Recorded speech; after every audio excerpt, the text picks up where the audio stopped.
तो hey guys, welcome to my channel A B rocks teams. तो यहाँ पर ऑस्ट्रेलिया वर्सेस साउथ अफ्रीका के बीच खेला जाएगा इस टूर्नामेंट का 10th मैच, जो कि भाई इन दोनों टीम्स के बीच है।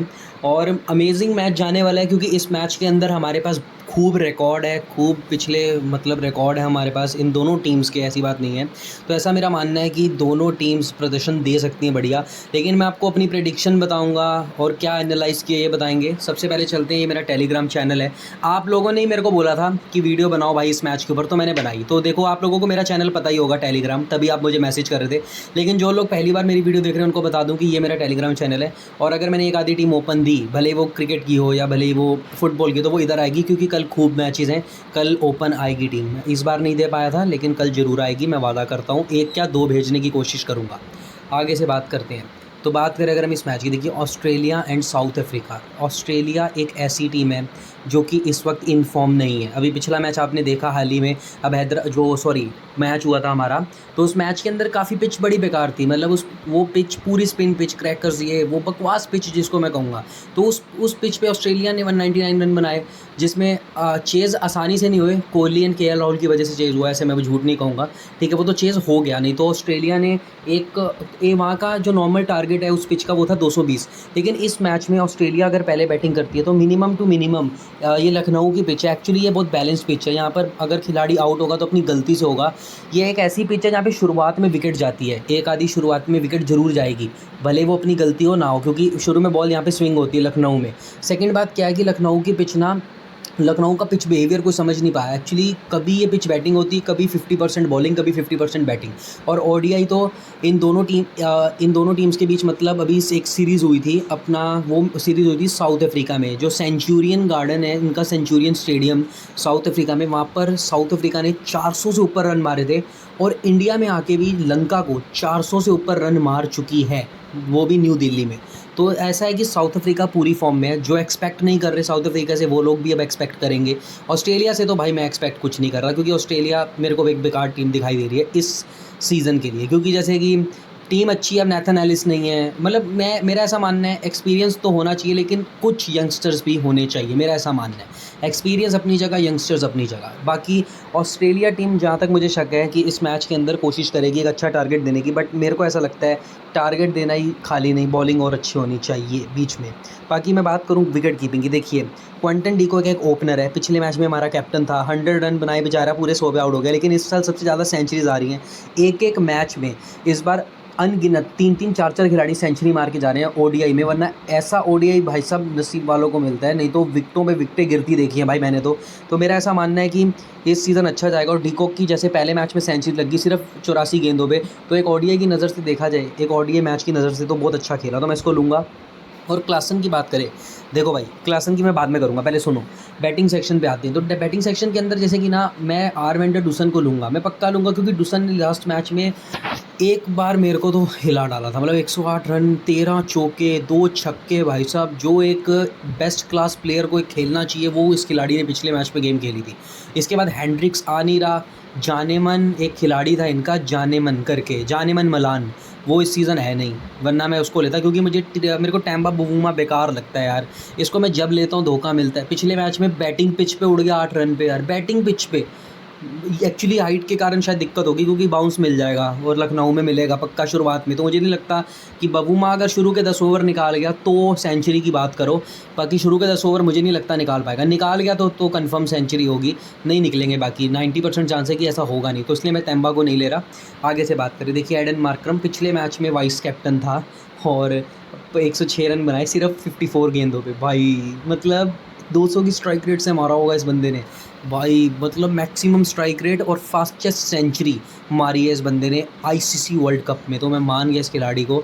आगे से देखिए, मैंने अभी बैट्समैन की बात की थी, अब आते हैं ऑस्ट्रेलिया के बैट्समैन। देखिए वार्नर का जो मेन एक्सपीरियंस है वो बहुत ज़्यादा है, और शुरुआत में जैसे विकेट जानी है तो हो सकता है वार्नर जल्दी भी उड़े या मार्श जल्दी उड़े। जैसे पिछले मैच में क्या हुआ, मार्श उड़ गया, पिछले मैच में मार्श उड़ गया 0 पे, और वार्नर थोड़ा देर टिका। उसके बाद स्मिथ आया, देखिए स्मिथ के पास एक्सपीरियंस है, तो इसलिए मैं लबुश चगने तो टिकता है। लबुश चगने, अगर आप सोच रहे हो ना कि आपने देखा ही होगा पिछले मैच में इंडिया के खिलाफ इस बंदे ने 27 रन बनाए, एक चौका मारा सिर्फ, क्योंकि इसकी बैटिंग जो है एक्चुअली ये जो खिलाड़ी है ये है टेस्ट मैच का खिलाड़ी। और जो टेस्ट मैच के खिलाड़ी होते हैं कई बार वो ऑडियो में बहुत गंदा चिपकते हैं भाई, लेकिन मेरे को ऐसा उम्मीद है कि लबुस चगने को एक फास्ट बैटिंग चाहिए इस पिच पे। सो मेरा ऐसा मानना है कि मैं स्मिथ के साथ जाऊँगा। मार्श अच्छा है बट मार्श को ले नहीं पाऊँगा क्योंकि ट्रेविस हेड अनअवेलेबल है। ट्रेविस हेड की मैन ऑफ द मैच था जो इंडिया और ऑस्ट्रेलिया की सीरीज़ हुई थी। उसके बाद आगे बात करें ऑलराउंडर्स की, देन देखिए ग्लेन मैक्सवेल।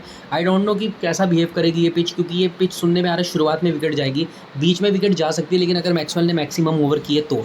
अगर आप सोच रहे हो कि 2-4 ओवर में विकेट खींच जाएगा तो वो इम्पॉसिबल है, क्योंकि सी ग्रीन की भी अगर बात करूँ तो सी ग्रीन से भी इन्होंने लास्ट के 2 ओवर, सॉरी लास्ट के नहीं, बीच में 2 ओवर कराए थे, वो किसी काम के नहीं थे। इसलिए मेरा ऐसा मानना है कि मैक्सवेल यहाँ कॉमन खिलाड़ी है।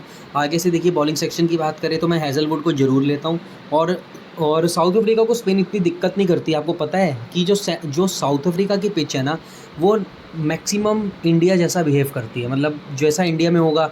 अब वहाँ पे वो स्पिन खेलते हैं तो मुझे नहीं लगता कि उनको इंडिया में दिक्कत आएगी, क्योंकि साउथ अफ्रीका हर जगह ढलती है। हाँ, एक और बड़ी मेन बात, 2022 में पिछले साल 6 अक्टूबर को साउथ अफ्रीका का इंडिया के साथ मैच हुआ था, जिसमें आ गई थी बारिश। तो जब बारिश हुई ना तो इन्होंने क्या किया, 40 ओवर का मैच कर दिया। मुझे याद है जब 40 ओवर का मैच किया तो अफ्रीका ने अपना 249 रन का मेरा टारगेट दिया था 40 ओवर में, और हमारी टीम 240 पे हार गई थी। मतलब इंडिया नहीं जीत पाई थी अफ्रीका से। लखनऊ का मैच था वो, मुझे ये याद है। इसलिए मैं थोड़ा इनके साथ हूँ और स्टार्क को लेंगे। स्टार्क का एक्सपीरियंस, स्टार्क की यॉर्कर, स्टार्क को तो यॉर्कर किंग के नाम से जाना जाता है। आगे बात करें लुंगी नगीडी की, वो चीज़ नहीं दिखी भाई मुझे। और ये जो खिलाड़ी आप देख रहे हो जिसका नाम है गेराल्ड ने, अगर गेराल्ड को इन्होंने ऑस्ट्रेलियंस ने फेस नहीं कर रखा पहले तो शायद दिक्कत करे। बाकी रबाड़ा तो देखो लेना ही लेना है। उसके बाद मैं कहूँगा कि आप ना नगीडी मत लो, नगीडी की लेंथ बिगड़ी हुई थी, मैंने पिछले मैच में देखा है। तो अगर आप सेंटर बॉलिंग्स के मतलब बीच में ओवर के लिए अगर आप महाराज को लेते हो तो मुझे लगता है चल सकती है टीम, क्योंकि ऑस्ट्रेलियंस को स्पिन दिक्कत करती है। और इस पिच पे इसका बिहेवियर बहुत अलग है पिच का। मैंने आपको बताया कभी स्पिन पकड़ेगी, कभी तो मतलब अपनी गलती से आउट होगा खिलाड़ी। तो ये हमारी कुछ टीम है जिसके अंदर स्टार्क 10 ओवर वाला बॉलर आ गया, हैज़लवुड आ गया, मैक्सवेल आ गया, ऑलमोस्ट 5 ओवर्स तो मिलने ही चाहिए, रबाड़ा आ गया 10 ओवर, महाराज आ गया। और एडन मार्करम की अगर बात करूँ तो इसकी बॉलिंग मुझे श्योर नहीं है, क्योंकि इस बंदे ने पिछले मैच के अंदर एक भी ओवर नहीं डाला था, तो मैं तो इसको बैटिंग के तौर पे ले रहा हूँ। तो अगर आपने यहाँ पे कोई लेना है प्लेयर तो आप ले सकते हो। और अगर आप देखिए ये मेरी टीम है जिसके अंदर ना शुरुआती में तो होगा, लेकिन एक प्लेयर साउथ अफ्रीका का बीच में बहुत तगड़ा चलेगा, ये मैं आपको पहले ही प्रेडिक्ट कर रहा हूँ। पहली साउथ अफ्रीका का एक खिलाड़ी पागल होना है कल मिडल ऑर्डर में आके, हो सकता है वो 30 गेंद में 60-70 रन बनाने को देखेगा। और वो कौन सा खिलाड़ी होगा मैं आपको बता देता हूँ। मेरे को लग रहा है अगर इंडिया ने, सॉरी इंडिया का तो मैच ही नहीं है, अगर ऑस्ट्रेलिया ने, सॉरी ठीक है, अगर ऑस्ट्रेलिया ने टॉस जीत भी लिया और आई थिंक बैटिंग ले ली या बॉलिंग ली, तो फिर साउथ अफ्रीका का ये जो क्लासन है ये एक्चुअली चेज़ जब कर रहा होता है ना तो इसकी बैटिंग थोड़ी डेंजरस होती है। एक्चुअली फ्री माइंड चेज़र है ये।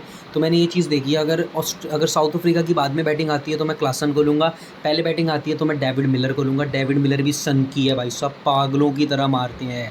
21 बॉलों में 39 रन, जिसमें 2 छक्के 3 चौके।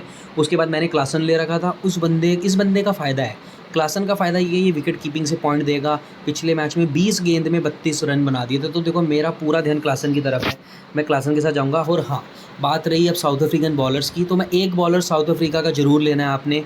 वो या तो आप मार्को जेनसन को लो, या फिर गाइज आप लुंगी नगीडी को मत लेना, इन्होंने कभी भी इसको फेस नहीं किया गेराल्ड को, तो आप गेराल्ड को ले सकते हो। बट अब आप बोलोगे किसकी जगह पर लें, ठीक है, लेना ना लेना तो कोई भी बोल देगा। मैं बाकी तो इतनी बकवास कई लोग बोलते हैं कि ये ले लो, बट किसके बदले लें ये नहीं बताते। तो मैं आपको बताता हूँ, आप अगर गेराल्ड को लेना चाहते हैं तो आपको अपनी टीम के अंदर अपना एक बैट्समैन या विकेट कीपर निकालना होगा। और ये डिपेंड मैं करता हूँ आप पे, क्योंकि देखिए वार्नर मैं निकालूंगा नहीं, स्मिथ भी एक एक्सपीरियंस प्लेयर है, आर वेंडरडुसन फॉर्म में है, बवूमा मैंने लिया नहीं, ठीक है। बात करें विकेट कीपिंग की, मिडल ऑर्डर में एक आधा बड़ा पावर हिट होना है तो वो क्लासन करेगा, और क्वांटन डी को शुरुआत कर रहा है। तो हमारे पास एक भी ऑप्शन नहीं है। तो अगर आपने फिर भी अगर आपको जैसे मैंने कहा गेराल्ड या एम जेनसन को लेना है तो आप सिर्फ एक खिलाड़ी को छोड़ सकते हो, वो है क्लासन। बट क्लासन को छोड़ना रिस्क है, तो ये मैं सुबह डिसाइड करूंगा, क्योंकि ऑस्ट्रेलिया भी इतनी कोई बकवास टीम नहीं है जो लगती ही आउट हो जाएगी। ऑस्ट्रेलिया बच्ची नहीं है भाई साहब, ऑस्ट्रेलिया अपनी पर आ गई तो एक बार इनको पागल कर सकती है। लेकिन ऑस्ट्रेलिया अपनी पर कब आएगी ये कोई नहीं जानता, क्योंकि इन दोनों टीम्स के बीच लास्ट सीरीज़ हुई थी अफ्रीका में, जो हार गई थी ऑस्ट्रेलिया। तो इसलिए मेरा दिमाग जा रहा है, मेरा दिमाग पूरा कह रहा है कि मैं फेवर करूँगा साउथ अफ्रीका को। ये मेरी कॉमन टीम है। कॉमन टीम का जो कप्तान होगा वो होगा गाइस मेरी टीम में। देखिए मेरे को डिकॉक पे थोड़ा डाउट हो रहा है, सो मेरा ऐसा मानना है कि मैं सोच रहा हूँ कि मैं मार्करम को रखूँ, क्योंकि मार्करम मिडल ऑर्डर में आएगा तो पागल भी हो सकता है मार मार के ज़्यादा। और वाइस कप्तान में जो रखूँगा वो डिकॉक को रखूँगा। डिकॉक पे रिस्क लिया है, कप्तान का नहीं लिया, वाइस कप्तान का ले सकते हैं। आउट हुआ तो हमारी किस्मत भाई, क्या कर सकते हैं। तो ये देखो हमारी टीम। सेकंड अगर मैं बात करूँ, अब ये तो कॉमन टीम है, ठीक है। अब मैं करता हूँ रिस्क की टीम की बात। तो रिस्क देखो, अब रिस्क देखना ध्यान से, शायद आप लोग दंग रह जाओगे। तो रिस्क ये है, स्मिथ को निकाल दो और अपनी टीम में ले लो मार्को जेनसन, ठीक है, या फिर ले लो गिराल्ड, ठीक है। उसके बाद अब रिस्क लेना है, तो रिस्क में देखो, रिस्क में बहुत कुछ है। रिस्क में या तो टीम बिल्कुल ऊपर या बिल्कुल नीचे। तो रिस्क जैसे हम लोगों ने लिया है, तो इसमें क्या है कि आपने अपना जो कप्तान है, अगर मतलब साउथ अफ्रीका का बॉलर रखना है तो रबाडा से बेटर ऑप्शन नहीं है, ठीक है। तो अगर मैंने रिस्क लिया, रबाडा ने अगर पहले बॉलिंग की फर्स्ट, मतलब अगर साउथ अफ्रीका ने टॉस जीतकर अगर बॉलिंग ली तो मेरा कप्तान हो जाएगा रबाडा, वाइस कप्तान मेरा क्विंटन डी कॉक। तो ये तो बहुत तगड़ा रिस्क है। ये इस टीम के साथ वही खेलें जो जीएल वीएल खेलते हैं बीच बीच में, ठीक है। बाकी मेरी कॉमन टीम मैंने आपको बताई दी, जिस पे कैप्टन मार्कर है। तो मिलते हैं नेक्स्ट वीडियो में, बाय।